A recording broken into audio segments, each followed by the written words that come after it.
Hi guys, so normally we'd be shooting the video here, but as you can hear, my next door neighbours, and quite rightly so, are enjoying their Friday night and having a birthday party out there.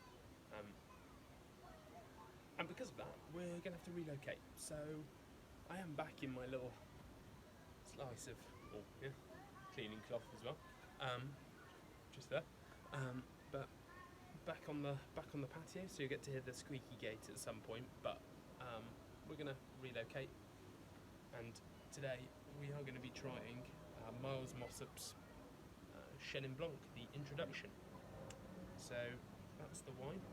Don't think you can read that because it's about to front. So do you know what?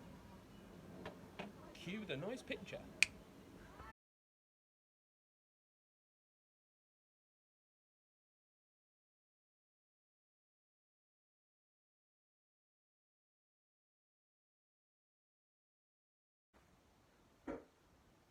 So, welcome everyone to the kitchen, which is where we're doing this today, because my neighbours are enjoying themselves out on the balcony, well, out in the garden behind us, and I don't really fancy talking over them. I'm all for talking over the hubbub of a park, but when you've got music going, it's just not going to work. So, we have moved to the kitchen. I'm actually shooting this on my phone rather than on my camera, and this is how we're going to shoot it tonight. I've had my beard trimmed by myself. I don't know why I did it in the third person, but look at that. I've done a fairly piss poor job. And you will notice the hat. That is because the Barnet is going mad, and the haircut ain't going to happen for a little while. So here we go. Right, enough of my personal life. Let's talk about some wine. And the wine that you all voted for, those of you who actually voted, if you didn't vote for it, you don't know what's going on. There was a vote on Instagram. People voted. Carmenere, Chenin Blanc. Chenin Blanc won. That was Carmenere there, but Chenin Blanc won. So Chenin Blanc it is. Now, the Chenin Blanc that we are...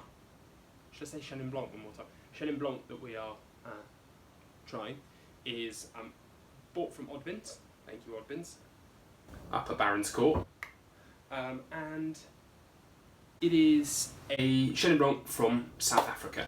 Now, Chenin actually comes from France originally, from the Loire Valley. It is the original two grapes that were crossed to create Chenin was Rousseau. Let's go with Rousseau. And Sauvignon Blanc. Could be wrong there, but I'm pretty sure I'm wrong. Anyway, Rousseau, I don't know. Anyway, it's fine. We'll figure it out. I'll put it down here if I'm wrong. And so it's been around a long time, and it is a traditional French grape, made very famous probably by Vouvray in the middle of the Loire. And actually, I really love Chenin, and I especially love Vouvray. But this is from South Africa, and South Africa have really made Chenin their own. It reacts very well to the heat of growing in South Africa. Had really, really good, vibrant acidity, and you get some really nice balance of flavours to it. Now, the other thing to be aware of with this wine, it is has contact aging. This sounds very fancy. Contact aging means it's been aged with the lees or in contact with the lees. Now, the lees are the tiny little dead yeast particles that sit in the wine that, when they are fined off and allowed to settle, they're removed, and then the wine is bottled and wrapped and bottled and sent out for final sale. By allowing a wine to sit in contact with the lees, or as you see in French labels sometimes, sur lie, you get a really nice sort of biscuity and brioche and yeasty note to the wine. It also acts as a sort of a secondary flavour profile to give the wine a little bit more depth, whereas primary flavours are the fruits and the acidity, the pineapples, your lemons, your citrus fruits, all those kind of green apples, apricots, plums, peaches, all that kind of flavour profile. That's primary. Secondary is toasty notes and vanilla and things like that, as well as biscuity and brioche flavours. Biscuit and brioche comes from the lees. One of the ways of getting it is from the lees. The other way of getting sort of toasty and vanilla notes is typically from barrel aging in oak. Now, this wine is aged for 9 months. Some of it is in contact with the gross lees, which is the largest parts of it, and then some of it has been aged in old oak barrels as well. Now, It doesn't say whether it goes through malolactic fermentation, but maybe it does, or maybe part of it does, to give it some slightly buttery qualities. But from everything I've read, it is very much a classic example of a South African Chenin Blanc. So we should get some really ripe and vibrant tropical flavours, as well as something that should be a little bit chalky and a bit minerally.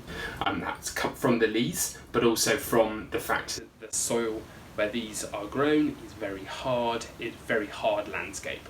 They're bush vines as well, so much as you see from some Grenache in southern France, or in Spain as well with Grenache and Tempranillo, you have these small compact vines that allow the grape to sort of sit quite close to the ground, and the idea being is it has to work quite hard to be able to produce a nice quality vine and a nice quality fruit. Let's taste it, okay? That's enough of me. That's 5 minutes of me talking, that's plenty. So, what we're going to do, we're going to look, we're going to sniff, we're going to swell, and then we're going to taste. Those 4 things are like wonky fingers. And then that's it. Oh, left the little plastic cap on. And then we'll see what we're going to have to eat with it, okay? So, bottoms up.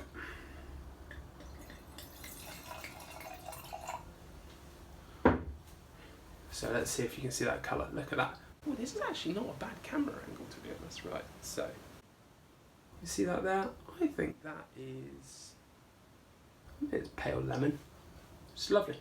It's the kind of colour that you would expect it to be. So sniff it. Now, potentially have this a little too cold. It hasn't been out of the fridge for 30 minutes like it's supposed to be, but we should be okay. So let me give that a little swell, because I'm going to try and warm it up a little bit in my hands. Here we are. So you get bready biscuit notes there, and remember we said surly. Certain grapes do very well for having contact aging with lees. Bourgogne, Melon de Bourgogne, or Muscadet. Muscadet Surly is probably the finest example of lees aging that most people know and have tried. Very good with seafood. But also Chardonnay. Chardonnay in Burgundy does very, very well with lees aging, as well as aging in oak too. Now, this is lees aging, and they actually agitate the lees inside the vessels, the fermentation aging vessels, which is called batonnage, which is, you know, you don't necessarily need to know that, but it's a fun little thing to know when someone says batonnage. You don't like look at them like they're an idiot and they only eat little gold rods out of a quality street. Yeah? There's Christmas jokes there. Okay, so bready, yeasty. I'd say some pineapple in there as well. Really ripe, almost. Yeah, ripe pineapple. Some, maybe a little bit of melon. You could get a little bit of peach in there as well. It's a little grassy. Very clean, very bright on those, very clean. Not a lot coming off there, but that, again, that could just be because it's not quite warm enough. Not be too cold. Right, so swell. Let's taste it. Ooh, little water.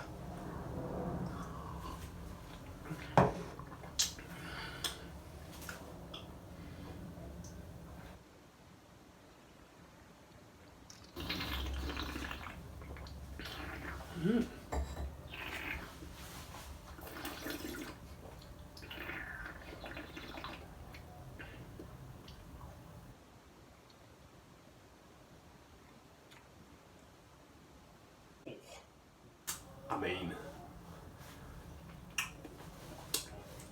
I mean, 100% pineapple, ripe pineapple, almost like it's been caramelised and it's slightly confected.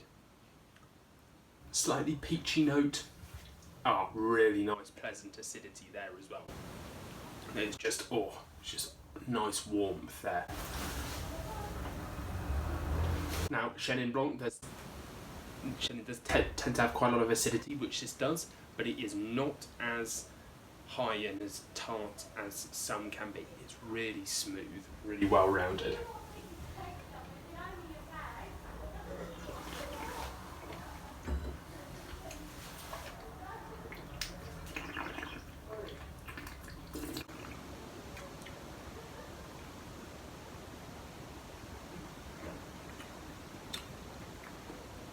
pineapple's peach, not apricot, slightly grassy, biscuity.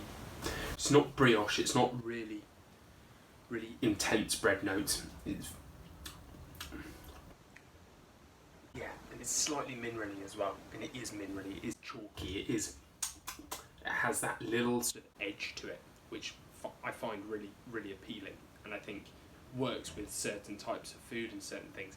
It probably needs quite a lot of fattiness and richness to it, so you're probably looking at your sort of salmons and your tunas, if you're going for like the grilled fish or stuff like that. Would also work well with sort of the calamari style of sort of a little bit of light batter and fried.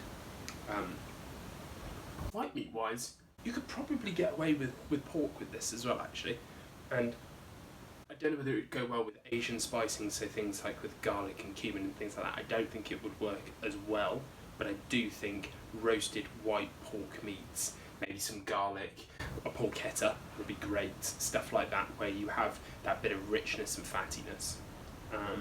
This evening, what we're going to be enjoying with it, because it's Friday, okay, and frankly, we don't want to cook.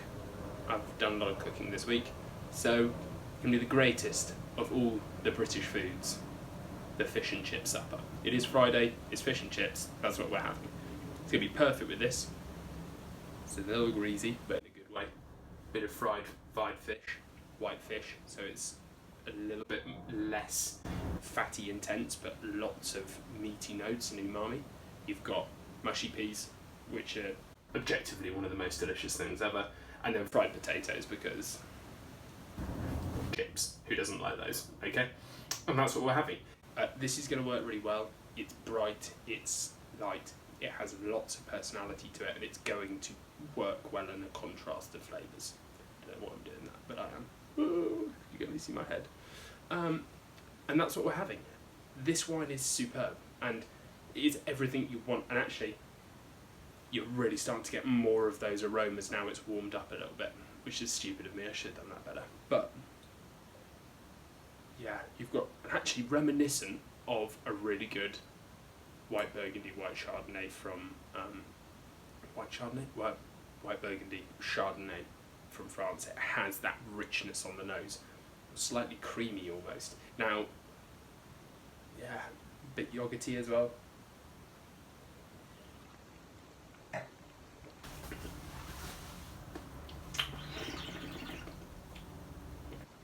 Maybe a little bit of pear drop there as well.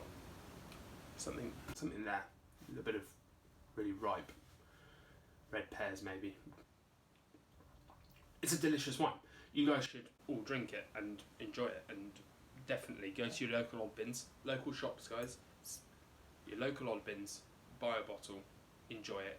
It's £11, worth every single penny. Cheers.